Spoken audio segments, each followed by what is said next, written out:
The first place to start in rethinking corporate wellness or any sort of wellness for people is to admit that we really do not understand how people thrive, or we've forgotten.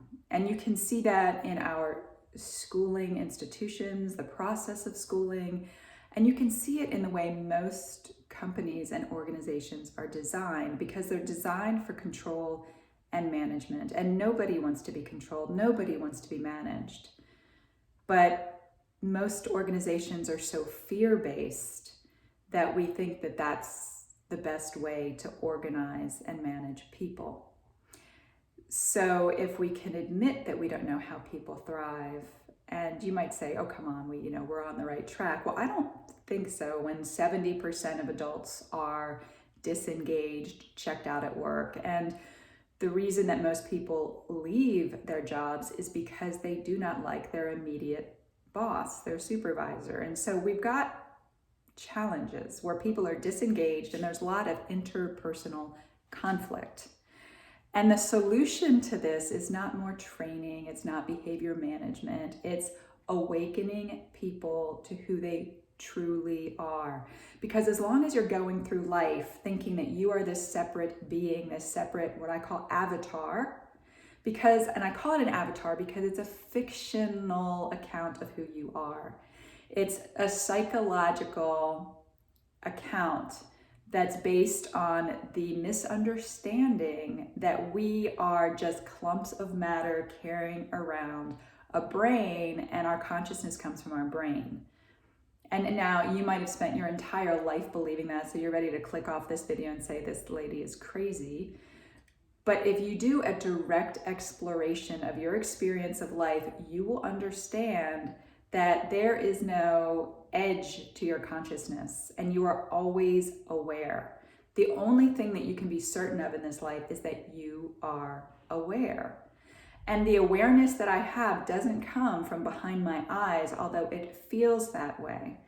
I am not aware because I'm looking out at the world through these eyes using this brain. I am aware because I am the space of awareness in which my body-mind arises. And as my body-mind arises, thoughts arise, feelings arise, sensations, perceptions, beliefs. Most of us are we just align and believe that we're our beliefs. So when someone comes to us with a different set of beliefs, there's a lot of conflict. So the source of war and conflict in this world is a misunderstanding of who we really are. If there is one infinite consciousness, and there can only be one infinite consciousness because by definition it's infinite. Like if I were one infinite consciousness and you were one infinite consciousness, well, where do I end? Where do you begin? I would have to experience an end to me, to my consciousness, and I don't. It's all that I ever know. The only thing that I know for sure is that I'm aware. And what I'm aware of depends on what I focus on. If I stub my toe, I will instantly become aware of my toe. But once it stops hurting, it will not be probably in the field of my awareness. If I'm driving my car down the street and I've done it a million times, I might even be unaware that I'm driving because it's become so automatic. But if someone pulls in front of me, everything around me, my car, my surroundings, my brakes, instantly comes into my field of awareness, and it's what I am focused on. So you are this field of impersonal awareness, and within this awareness arises your body-mind. And your body-mind is limited, but just because it's limited doesn't mean who you are. Your awareness is limited.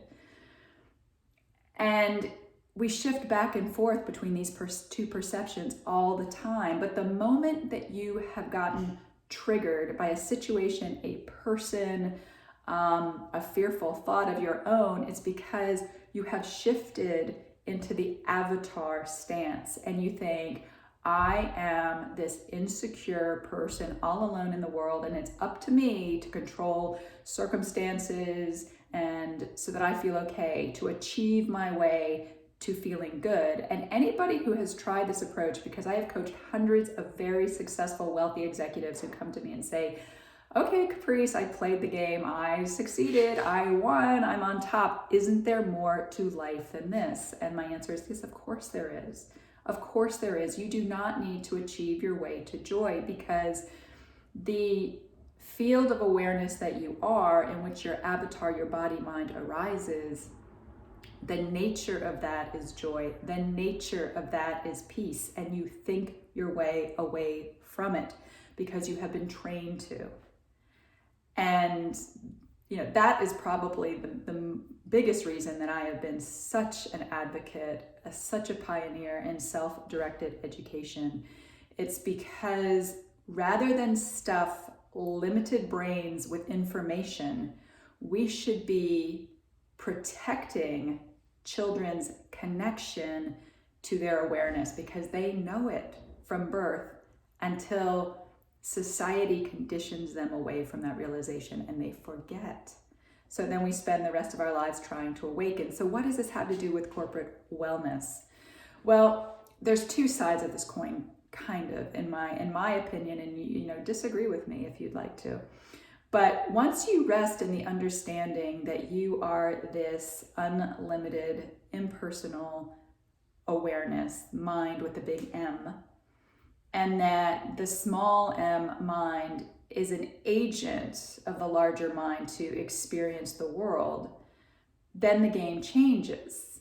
But you also have to realize, because everybody has been given this avatar, this body mind, 20% of the avatars are operating with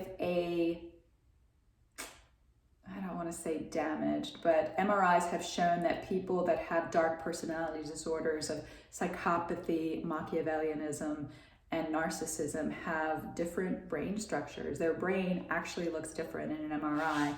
And so people who have studied psychopathy say that people with dark personality disorders cannot be redeemed unless they get some help before the age of 12. So once you realize that you are this field of awareness, this impersonal self, but that you've been given an avatar to be an agent of consciousness, then one way to proceed is, when you're about to make a decision, say, if there is this all-knowing, benevolent being that is aware of everything, would they think that what I'm about to do is a wise choice? And when you bump up into people with dark personality disorders, you can understand that even though they are also this impersonal awareness, their thinking is so convoluted and so distorted that they have absolutely no connection to their spiritual selves. And once again, that really changes the game, because there's corporate wellness for the 80% who have functional avatars, who have just forgotten that they're this, infinite self. But then there's a different approach for 20% of people who again have forgotten, but probably don't have the capacity to reconnect. So I don't know, it's just a different conversation about wellness than what we're currently having, which is more of a behavioral, psychological approach to trying to prop up an avatar that by definition is always going to be insecure, because you are either going to think you're like great in one moment and you suck in the other moment. Your thoughts of your avatar self will constantly be changing, and when you start paying attention, you'll realize that the only thing that your avatar self is a collection of insecure thinking.